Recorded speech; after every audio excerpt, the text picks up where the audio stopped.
नमस्कार दोस्तों, मैं हूं शिवानी और आज मैं आपको अपने YouTube चैनल विष्णु व्रत विधि में बृहस्पतिवार व्रत कथा के बारे में बताने जा रही हूं, जो कि चित्र सहित है। चलिए हम शुरू करते हैं बृहस्पतिवार व्रत कथा। प्राचीन समय की बात है। भारत में एक राजा राज्य करता था। वह बड़े प्रतापी तथा धनी था। नित्यपति मंदिर में भगवान दर्शन करने जाया करता था। वह ब्राह्मण और गुरुओं की सेवा किया करता था। उसके द्वार से कोई भी याचक निराश होकर नहीं लौटता था। वह प्रत्येक गुरुवार को व्रत रखता एवं भोजन करता था। हर दिन गरीबों की सहायता करता था, परंतु ये सब बातें उसकी रानी को अच्छी नहीं लगती थी। वह न व्रत करती, न किसी को भी एक भी पैसा दान में देती थी। वह राजा से भी ऐसा करने के लिए मना किया करती थी। एक समय की बात है, राजा शिकार करने वन को चले गए। घर पर रानी उदासी थी। उस समय गुरु बृहस्पति साधु का रूप धारण कर राजा के दरवाजे पर भिक्षा मांगने आए। तो साधु ने रानी से भिक्षा मांगी तो कहने लगी, हे साधु महाराज, मैं इस दान और पुण्य से तंग आ गई हूँ। इस कार्य के लिए तो मेरे पति देव बहुत हैं। अब आप ऐसा कृपा करें, सारा धन नष्ट हो जाए तथा मैं आराम से रह सकूँ। साधु रूपी बृहस्पति ने कहा, हे देवी, तुम बड़ी विचित्र हो। संतान और धन से कोई दुखी नहीं होता, इसको सभी चाहते हैं।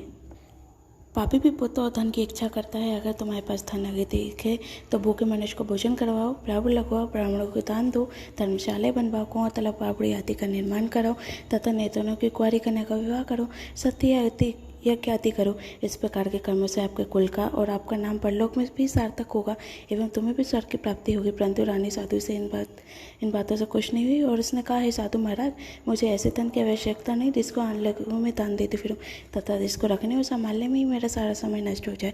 साधु ने कहा, हे देवी, यदि तुम्हारी ऐसी इच्छा है तो तुम्हें जैसा बताता हूँ तुम वैसा ही करना। बृहस्पतिवार के दिन घर आंगन को गोबर से लीपना, अपने केशों को पीली मिट्टी से धोना, केशों को धोते समय स्नान करना, राजा से कहना हजामत करवाए, भोजन में मांस मदिरा खाना, कभी धोबी के यहाँ धुलने देना। इस प्रकार 7 बृहस्पतिवार करने से तुम्हारा सारा धन नष्ट हो जाएगा। यह कहकर साधु महाराज रूपी बृहस्पति देव अंतर ध्यान हो गए।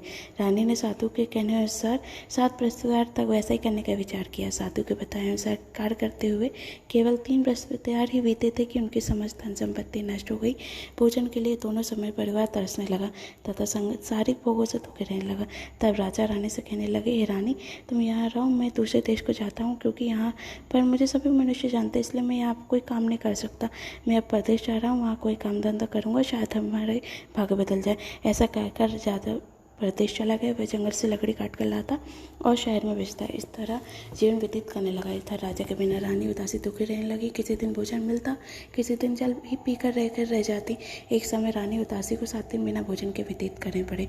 तो रानी ने उदासी से कहा, उदासी, यहाँ पास ही नगर में मेरी बहन रहती है, वे बड़ी धनवान है, तो उसके पास जाओ, वहाँ से 5 शेर भोजन मांग के लिया, जिससे कुछ समय के लिए गुजारा हो जाएगा। दासी रानी की बहन के पास गई।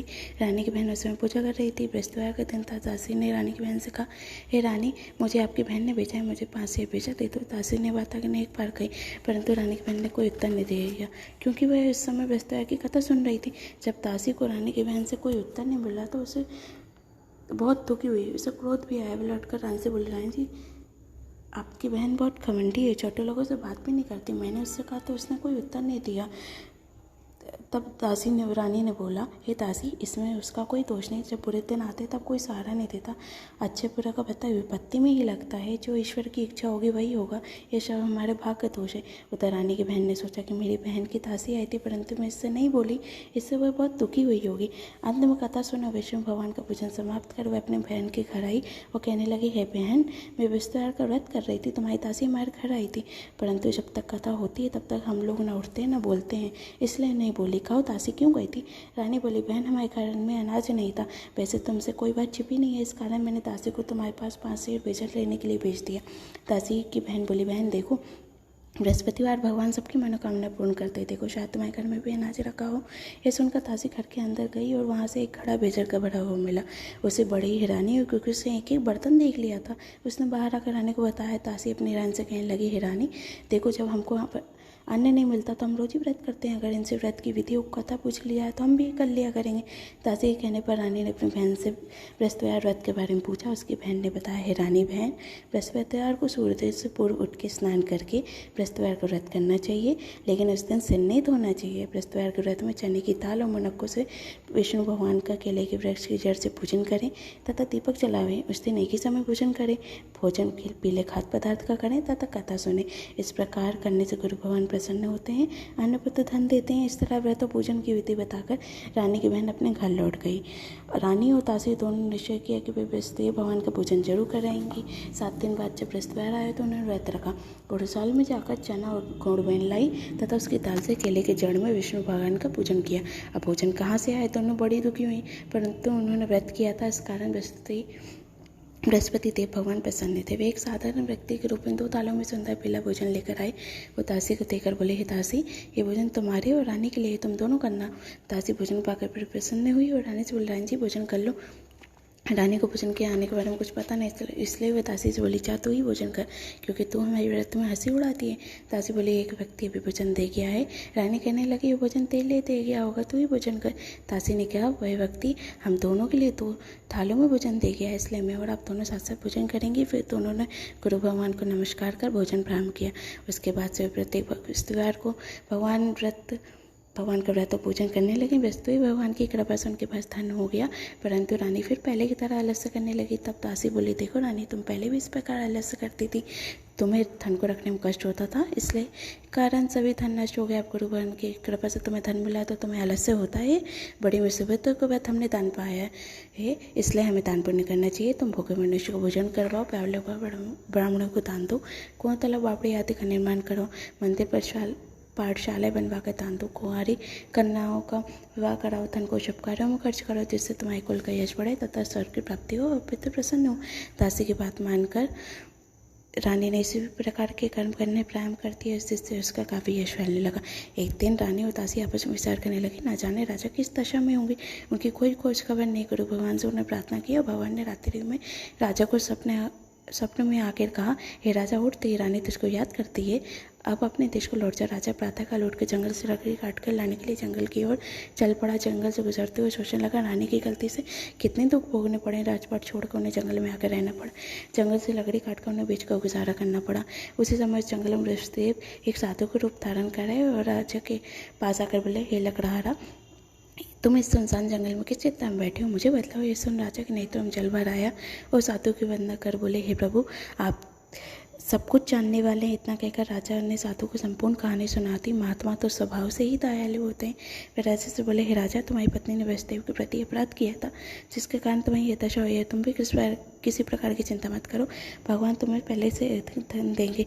देखो, तुम्हारी पत्नी ने बृहस्पतिवार व्रत करना प्रारंभ कर दिया। अब तुम भी बृहस्पतिवार को व्रत करके चने की दाल व गुड़ को जल के लोटे में डालकर केले पत्ते से भगवान विष्णु की पूजा करो, फिर कथा कहो या सुनो, तो भगवान तुम्हारी सब मनोकामना पूर्ण करेंगे। साधु को प्रसन्न देखकर राजा बोला, हे प्रभु, मुझे लकड़ी बेचकर इतना पैसा भी नहीं बचता जिससे मैं भोजन के उपरांत कुछ बचा सकूं। मैंने रात्रि में अपनी रानी को व्याकुल देखा, मेरे पास कोई साधन नहीं जिससे मैं समाचार जान सकूं। फिर मैं बृहस्पतिवार की कौन सी कहानी कहूँ या सुनो, मुझको तो कुछ भी मालूम नहीं है। साधु ने कहा, हे राजा, तुम किसी बात की चिंता मत करो। बृहस्पतिवार के दिन तुम रोजाना की तरह लकड़ी लेकर शहर में जाओ, तुम रोज से दुगना धन प्राप्त करोगे, जिससे तुम भली भांति भोजन कर लोगे तथा बृहस्पति देव की पूजा का सम्मान भी आ जाएगा। बृहस्पति देव की कथा इस प्रकार है। प्राचीन काल में एक बहुत ही निर्धन ब्राह्मण था, उसकी कोई संतान नहीं थी। मृत्यु पति पूजा पाठ करता था, परंतु उसकी स्त्री बहुत मलिनता के साथ रहती थी, न स्नान करती, न किसी देवता को भोजन करती। प्रातःकाल उठते सर्वोत्तम भोजन कर लेती, बाद में कोई अन्य कार्य करती। ब्राह्मण देवता बहुत दुखी रहता, पत्नी को बहुत समझाता, किंतु उसका कोई परिणाम न निकलता। भगवान के अनुग्रह से एक समय उस ब्राह्मण की पत्नी गर्भवती हुई और 10वें महीने एक सुंदर कन्या को जन्म दिया। निर्धन ब्राह्मण कन्या के जन्म से बहुत दुखी हुआ। धीरे धीरे ब्राह्मण की कन्या बड़ी होने लगी। बचपन से ही उस कन्या की रुचि भगवान विष्णु की पूजा में थी। वह प्रातः उठते स्नान करके भगवान विष्णु की पूजा करने मंदिर में जाती थी। बृहस्पतिवार को व्रत करके विधिवत पूजा पाठ करती थी। पूजा के बाद पढ़ने के लिए पाठशाला जाती थी। घर में से चलते हुए वह मुट्ठी जौ साथ लेके जाती थी। पाठशाला से रास्ते थोड़ा थोड़ा जौ गिराती जाती थी। जब वह पाठशाला से घर लौटती तो वो जौ के दाने सोने में बदले मिलते। लड़की सभी सोने के दाने बीन लाती थी। एक दिन जब वह सोने के दाने साफ कर रही थी तो उसकी माँ ने कहा, बेटी, सोने के दाने साफ करने के लिए सोने का सूप भी होना चाहिए। अगले दिन बृहस्पतिवार था। उसने भगवान बृहस्पति की पूजा करते हुए प्रार्थना की, हे भगवान, यदि मैंने आपका व्रत विधिवत किया है तो मुझे सोने का सूप दे दो। भगवान बृहस्पति ने उसकी मनोकामना पूरी कन्या का वचन किया। पाठशाला से लौटते समय उसे रास्ते में सोने का सूप पड़ा हुआ मिला। कल लौटकर सोने का सूप अपनी माँ को दिखाकर वह सोने के दाने साफ करने लगी। उसी समय नगर का राजकुमार उसके घर के पास से गुजरा। उस सुंदर लड़की को सोने के सूप में जौ साफ करते हुए तक राजकुमार उस पर मोहित हो गया। महल में लौटकर राजकुमार ने राजा से उस लड़की की विवाह करने की इच्छा प्रकट की और राजा ने ब्राह्मण को महल में बुलाकर राजकुमार से उस लड़की की विवाह की बात कही। ब्राह्मण तैयार हो गया। धूमधाम से लड़की का विवाह राजकुमार से हो गया। दुल्हन बनकर ब्राह्मण की लड़की महल में चली गई। लड़की चले जाने से ब्राह्मण फिर निर्धन हो गया। उसे कई दिन भोजन नहीं मिलता था। वह बहुत दुखी होकर ब्राह्मण एक दिन अपनी लड़की के पास गया। अपने पिता से निर्धनता का समाचार सुनकर उसे बहुत सा धन देकर पिता को विदा किया। उस धन से ब्राह्मण के कुछ दिन तो आराम से गुजर गए, लेकिन जल्दी भी भूखे मरने की हालत हो गई। ब्राह्मण अपने लड़की से धन लेने के लिए फिर महल पहुँच गया।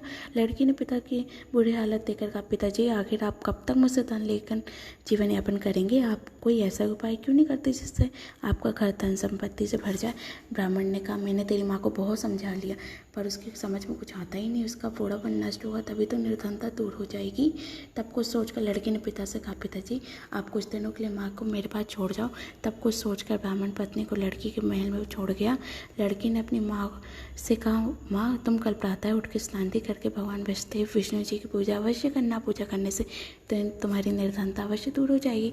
लेकिन उसकी माँ ने कोई बात नहीं मानी। तब क्रोधित होकर लड़की ने अपनी माँ को एक कक्ष में बंद करा दिया। सूर्योदय के समय माँ को उठा के जबरदस्ती स्नान कराया। फिर मंदिर में ले जाकर भगवान बृहस्पति देव की पूजा कराई। कुछ दिन तक ऐसे करने से माँ के प्रति परिवर्तन हुआ। वह स्वयं बृहस्पतिवार का व्रत रखने लगी। उसके व्रत रखने से ब्राह्मण के घर में भगवान विष्णु की अनुग्रह से धन की वर्षा होने लगी। दोनों पति पत्नी धन संपत्ति पाकर आनंदपूर्वक जीवन यापन करते हुए विष्णु धाम को चले गए। लकड़हारा बने राजा ने साधु से भगवान वसुदेव की यह कथा सुनकर बृहस्पतिवार का व्रत करके भगवान विष्णु की पूजा की। उस दिन से उसके सभी कलेश दूर हो गए। लेकिन अगले बृहस्पतिवार को कामकाज में अधिक व्यस्त रहने के कारण उसने भगवान बृहस्पति देव जी की व्रत नहीं किया था। भगवान वसुदेव लकड़हारे से क्रोधित होकर उसे भूल की सजा दी। उस दिन नगर के राजा ने नगर में घोषणा करके सबको सूचित किया कि प्रत्येक नागरिक मेरे महल में भोजन करने आएगा। जो नहीं आएगा उसे अपराधी मानकर भारी दंड दिया जाएगा। लकड़हारा बने राजा ने उस नगर के राजा की घोषणा तो सुनी, लेकिन जल्दी जंगल से लकड़ी काट के लाने और बेचने में देर हो जाने के कारण वह समय पर महल में भोजन करने नहीं जा सका। अंत में राजा के सैनिक लकड़हारे को महल में पकड़ के महल में ले गए। राजा ने उस महल में एक कक्ष में बैठा कर भोजन कराया। उस कक्ष में एक खूंटी पर रानी का सोने का हार लटका हुआ था। लकड़हारा अकेले उस कक्ष में भोजन कर रहा था। तभी उसने एक आश्चर्यजनक घटना घटती देखी। देखते देखते खूंटी हार को निगल गई। थोड़ी देर बाद राजा ने हार को गायब देखा तो लकड़हारे को कारावास में डाल दिया। लकड़हारा मन ही मन अपने भाग को कोसने लगा। तभी उसने जंगल में मिले साधु का स्मरण हुआ और थोड़ी देर बाद भगवान बृहस्पति देव सन्यासी के रूप में सामने प्रकट हुए और कहा, है लकड़हारे, तूने भगवान बृहस्पति की पूजा नहीं की, इस कारण तुम्हें कष्ट हुआ है। लेकिन अब तुम चिंता मत करो, भगवान बृहस्पति देव तुम की पूजा नहीं। बृहस्पतिवार के दिन कारागार के दरवाजे पे तुम्हें कुछ पैसे पड़े मिलेंगे। उन पैसों से भगवान बृहस्पति के व्रत करके उनकी पूजा करोगे तो तुम्हारे सब दुख नष्ट हो जाएंगे।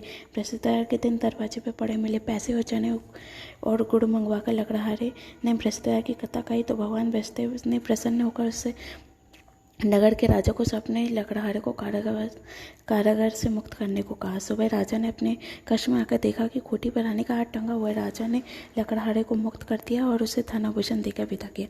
लकड़हारा बना राजा उस नगर से चलकर अपने नगर में पहुंचा तो उस नगर में कुआं, धर्मशाला, बाग बगीचे आदि देखकर बहुत प्रसन्न हुआ। राजा ने किसी से पूछा, ये कुआं, धर्मशाला किसने बनवाई है?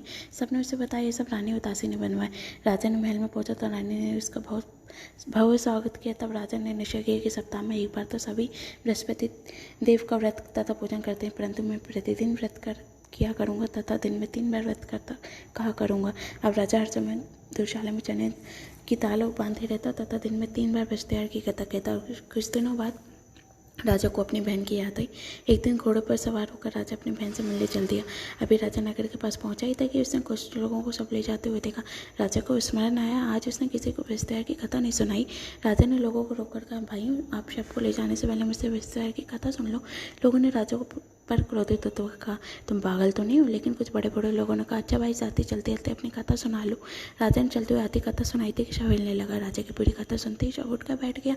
लोगों ने हैरानी से दांतों तले उंगली दबाई और अगले बृहस्पतिवार से भगवान बृहस्पति को व्रत करने तथा कथा सुनने का निश्चय किया। अब घोड़े पर सवार हो राजा चलते हुए किसान के पास पहुंचा। किसान अपने खेत पे हल चला रहा था। राजा ने कहा, अरे भाई मुझसे बृहस्पतिवार की कथा सुन लो। किसान झिझुलाकर बोला, अरे भाई देख नहीं रहा जितनी देर में तुम्हारी ये कथा सुनूंगा उतनी देर में तो पूरे खेत में हल चला लूंगा। राजा निराश होकर चलने लगा। तभी किसान के बैल लड़खड़ा के जमीन पर गिर गए। किसान के पेट में भी जोरों से दर्द होने लगा। उस किसान की पत्नी जब खाना लेकर आई तो उसने किसान से इस बारे में पूछा। किसान ने घुड़सवार की पूरी कहानी सुनी। किसान की पत्नी दौड़ती हुई राजा के पास पहुंच कर हाथ जोड़कर बोली, भैया मैं तुम्हारी कथा सुनने के लिए तैयार हूँ। राजा ने उसके साथ खेत पर पहुंचकर बृहस्पतिवार की कथा सुनाई तो तभी बैल उठकर खड़े हो गए। किसान के पेट का दर्द भी तुरंत ठीक हो गया। राजा ने अपनी बहन के घर पहुंचा तो उसका बहुत आवभगत हुआ। अगले दिन सुबह उठकर राजा ने देखा घर के सभी लोग भोजन कर रहे हैं। किसी भूखे को बृहस्पतिवार की कथा सुनाए बिना राजा भोजन नहीं करता था। उसने बहन से कहा, बहन क्या घर में ऐसा कोई व्यक्ति नहीं जिसने अभी तक भोजन नहीं किया हो? उसकी बहन ने बोली, भैया हमारे घर में तो क्या, आपको पूरे नगर में ऐसा कोई व्यक्ति नहीं मिलेगा जिसने सुबह सुबह भोजन न किया हो। तब राजा ने बहन के घर से निकलकर उस नगर में बिना भोजन किए व्यक्ति की तलाश की। कड़ेरे के घर में उसका बेटा बीमार होने के कारण भूखा रह गया था। राजा ने उसको जाकर बृहस्पतिवार की कथा सुनाई। कथा सुनते सुनते कड़ेरे का बीमार बेटा बिल्कुल ठीक हो गया। सबने राजा की बहुत प्रशंसा की। एक दिन राजा ने अपनी बहन से कहा, बहन अब हम अपने घर जाना चाहते हैं, तुम भी हमारे साथ रहो, वहाँ कुछ दिन रह के लौट आना। राजा की बहन ने अपनी सास से पूछा तो सास ने ताने देते हुए कहा, भाई वहाँ के जाना है तो अकेले ही जाना, मेरे पोतों को साथ मत लेके जाना। तुम्हारे भाई की कोई संतान नहीं है, कहीं तुम्हारी भाभी मेरे पोतों पर कोई चाटू टोना न करते। दूसरे कक्ष में बहन की सास की बातें सुनकर राजा तो की मन से अकेले ही अपने नगर को लौट गया। रानी ने राजा से कहा, आप तो अपनी बहन को साथ ले लाने की बात कहकर गए थे ना, फिर बहन को साथ लेके क्यों नहीं आए? तब राजा ने दुखी होते हुए कहा, रानी हम संतान है इसलिए हमें घर कोई आना पसंद नहीं करता है। रानी ने राजा को समझा, हे प्राणनाथ, हमें बृहस्पति देव ने सब कुछ दिया है, अब भगवान बृहस्पति देव हमें संतान अवश्य देंगे। बृहस्पतिवार को विधिवत व्रत करके जो हुए राजा रानी ने भगवान बृहस्पति से संतान के लिए प्रार्थना की। कुछ दिनों बाद उन्होंने स्वप्न दर्शन देते हुए कहा, राजन तेरी मनोकामना अवश्य पूरी होगी। एक सप्ताह बाद ही रानी गर्भवती हुई। 10वें महीने रानी ने एक सुंदर पुत्र को जन्म दिया। राजा रानी जीवन पर्यटन बृहस्पतिवार का व्रत करते रहे। उनके घर में धन की वर्षा होती रही। इस तरह आनंद पूर्वक जीवन यापन करते हुए राजा रानी भगवान बृहस्पति की अनुपमा से मोक्ष को प्राप्त करते हुए सीता वैकुंठ धाम पहुँच गए। बृहस्पतिवार को विधिवत व्रत करके जो स्त्री पुरुष भगवान विष्णु की पूजा करते हैं, भगवान उनकी सभी मनोकामना पूरी करते हैं। इति श्री बृहस्पतिवार व्रत कथा समाप्त। तो दोस्तों ये रही बृहस्पतिवार व्रत की कथा। और अगर आपको मेरा चैनल अच्छा लगे, आपको कुछ भी अगर प्रॉब्लम हो, कोई भी परेशानी हो, तो आप कमेंट करके बता सकते हैं। और अगर अच्छा लगे तो मेरे चैनल को लाइक सब्सक्राइब करें। धन्यवाद।